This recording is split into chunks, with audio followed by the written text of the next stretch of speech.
Hey, how's it going? This is Rob over here at BuneBape, and I hope you're having an amazing day. Today, I'll be bringing you all another old school RuneScape video, and this time I'm going to be showing you all my top 3 pay-to-play PVM moneymakers. This is going to be for low-level accounts. I'm making this video to go with my pay-to-play low-level moneymakers, where I realized that all of the moneymakers I showcased were skilling related. So I'm going to be splitting all of these videos into very specific moneymakers, whether that be low level, pay to play, skilling, or bossing. Along with that, I'm going to be using roughly level 30 skills as a reference for a low level, quote unquote. So if your combat skills are lower or higher than level 30, you're going to have a different result. And as a point of reference, the character I did this on is my main, so I'm going to have much different results. To compensate for that, I did reduce a lot of these results, so it's going to be much more accurate to what you're likely to experience. So with all that in mind, we're going to be exploring the idea of making some cash while leveling your combat skills, which of course is not very efficient in the long run. It is very fun and helpful as a newer player to make money while training combat. While some might already know, it should be said that the most ideal way to train most of your combat stats is going to be killing monsters while on task via the Slayer skill. But that is for max efficiency, and you're not likely to make nearly any money, at least in the early Slayer levels. This guide is for anyone looking to get on their feet financially, as well as increase some of their combat skills in the process. So I will be offering a wide array of mobs with as few requirements as possible, but I am throwing in an honorable mention that is a very good moneymaker but does require a little bit more work to get up and started than the others. So with all that said and out of the way, let's jump into the first mob before I spoil any more of the video for you. So here we are at Hill Giants. These are going to be well-known mobs, especially well-known as being one of the better mobs in all of free-to-play. Do not let that deter you though, because although this is a popular spot, it is for a good reason. And before I get into that, let's take a look at how to get there, and one of the first reasons it's a great spot.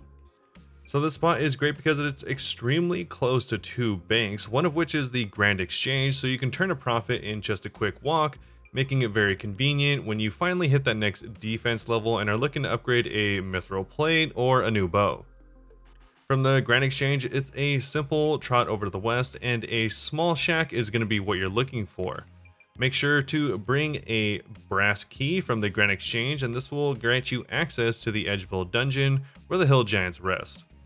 So once you're down the ladder, the Hill Giants will greet you right away, and luckily you don't have to take hits to the face if you don't want, as you can train any style of combat here you wish, with there being many different safe spots in the caverns to range or mage in peace. Although if you did want to use melee, it would not be the worst idea, as these Hill Giants do not hit very hard. They have high health and low defenses, making them fairly good for training all combat skills. As far as the mobs go, they only do melee, so I would recommend ranged or mage, and for the drops there is nothing really special here, with the main profit drivers being their big bones, talismans, limpwort roots, and lastly the giant key, which grants the opportunity to fight the giant boss, Obor. Obor does have some nice drops, so don't forget to take them on once you feel ready. These drops are not going to give you anything to write home about as far as money is concerned, but the bones can be saved as a self-sufficient way to greatly increase your prayer early on, so you can get that very sought after protect from melee, range, and mage spells. That being said, I did a small test personally to get you all some real data on what to expect here if you did decide to pick up and sell the valuables just outside to the Grand Exchange, with the overall value being around 18k in the 15 minutes I tested, or 72k GP per hour. That's going to be the overall amount dropped, as tracked by RuneLite, but from now on I'm only going to be showing what I actually picked up. And like I said earlier, I am going to be knocking off 30% of all of the profit, because it's likely possible that you don't have the same level or gear that I'm using. This will hopefully give everyone a much more accurate expectation of the amount of gold you're likely to see if you do end up spending some time in any of these upcoming spots. Also, if any of that confused you, any of the processes or the numbers, let me know down in the comments below, and I'd be more than happy to clear things up. With all that in mind, you're going to be seeing roughly 48k GP per hour, which like I said is not very impressive, but considering its closeness to the Grand Exchange, the ability to train any combat style, and that it's also a great place to train combat with a very little commute. I would say it's a great contender as a low level combat for profit.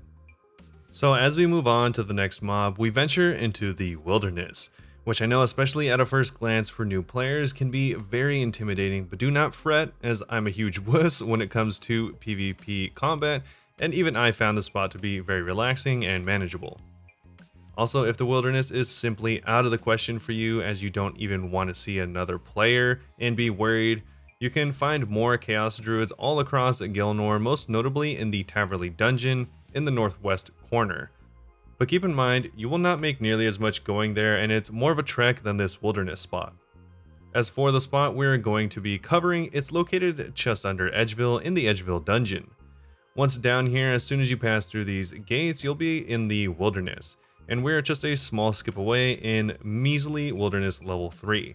For all of the newer players, this means that anyone that is within 3 levels of you can attack you if they or you so choose. But that is not what we are here to do, so a good way to avoid this is by turning on right click only for attacking other players, as this will make sure you don't attack someone else unless we right click and deliberately attack another player. So with that all set up, one of the great parts about being in the wilderness is going to be the looting bag, which is a bag that can drop from any mob in the wilderness. So if you don't have one, that's fine, kill some mobs and it should drop fairly soon. This bag essentially doubles your inventory, allowing you to put another 28 items into this single slot bag, so you can stay here killing druids for much longer than normal. One quick tip is to open your bag, so anytime you loot something, it goes straight in, but be careful as anything that goes into the bag cannot be pulled out until you're at a bank where you can deposit the bag's contents. Since we are talking about banking, this spot is amazing because it is so close to the Edgeville bank, and I'd highly recommend bringing and using an Amulet of Glory, which not only gives great stats for low level combat, but also allows you to teleport straight to Edgeville, greatly cutting down the travel time at this spot in particular. As far as the mobs go, they cast spells that can lower your attack and can melee, so I would recommend ranged.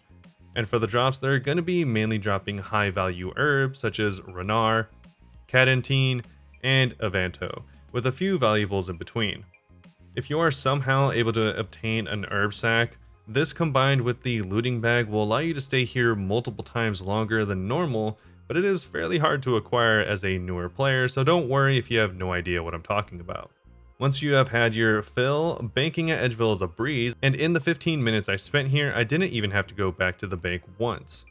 That being said, in the 15-minute test, I was able to make a whopping 45k, which translates to just around 180,000 gold per hour, which is no joke for early or even med-level PVM moneymakers.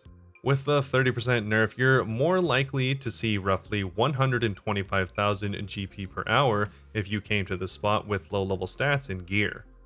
This is a great spot because you get the benefits of wilderness mob grind spots without most of the risk. And along with that, you have a second to none bank and run back loop if you take advantage of the Amulet of Glory. Top that all off with one of the best, if not the best, low level mobs to farm for GP, and this is nearly an unbeatable spot if you need a little bit of extra cash as you venture further into Gilnor. Speaking of venturing further into Gilnor, let's take a step back in order to find our next mob spot, which is kind of a meme for new player grinds, but it's a mainstay that I really enjoy, so I had to include it. Of course, I'm talking about killing cows and tanning their hides. Now, before you start laughing, I know this place is very low level, but that's what this video is. And not only is this one of the best and first places a lot of new players go to train their combat, but it can also make you some starter cash if you hang out here for a little while. So the cow pens we are going to be using are across the river from Lumbridge to the west, but if this is a little populated, you can use the pens directly north of Lumbridge and it works just the same, if not better, as it's usually desolate. The low level cows here will always drop bones, meat, and hide, which makes for a very reliable, if unexciting, grind location. That being said, this mob only melees, so you can easily safe spot it from the other side of the fence or by sitting behind some of the food troughs. Since the cows drop meat, you can bring an axe and cook some meat to stay as long as you want and also improve your woodcutting, cooking, and combat skills all in one go, which is not too bad considering you're likely going to be here while improving your combat skills until you can move on to something more engaging. The main moneymaker is going to be cow hides that they drop, so once you have a full inventory, you can either run or use a lumbridge/home teleport to get to the castle, making deposits a little faster.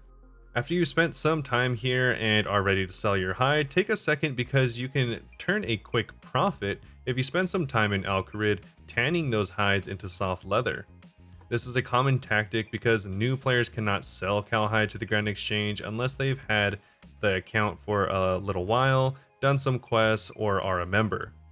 Even if you are a member or have had your account for some time and are not restricted to what you can sell, this is still a great tactic as you will make a little bit more money by taking the hide from the bank north to be tanned and repeating for all of your hides.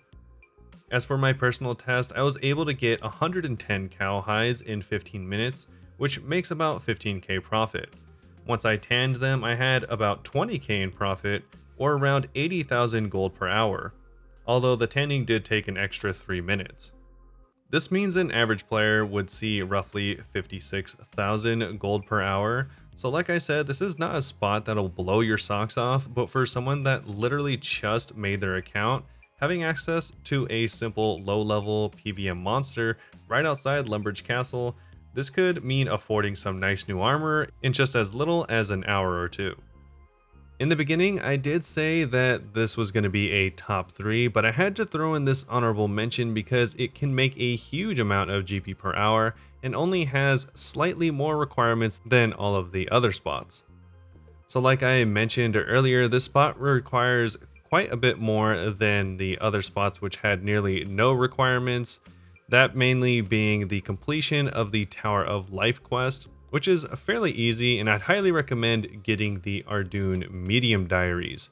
This is where the more requirements really comes in, because this actually turns all the drops from the Spidines into the noted form, making it easier to stay here for a long time, increasing your profits by a pretty large amount. If you simply can't be asked, I totally get it. I hated doing diaries when I first started playing and still have a ton that I need to get out of the way. But with that being said, it does cut into your profits, so at the end, simply cut the profit in half. That's more likely to be what you will be expecting without the diary. Once you finish the Tower of Life, buy some raw sardines and buy or collect the red spider eggs, which funny enough is a great moneymaker in its own right. Now that you have an equal amount of raw sardines and red spider eggs, fill your inventory with equal parts and teleport to the Ardoin Monastery via the Ardoin Cape, which is the medium diary reward, or teleport straight to Ardoin if you skipped out on the diary. Alternately, you can use the fairy rings to get here very easily, but I'll pretend that you haven't done that quest yet. Also, something to note is if you haven't finished the diary, your inventory will be different, so bring an inventory full of sardines with only one red spider egg, as you can get the spider eggs that drop from the summoned Spidines to summon more of them.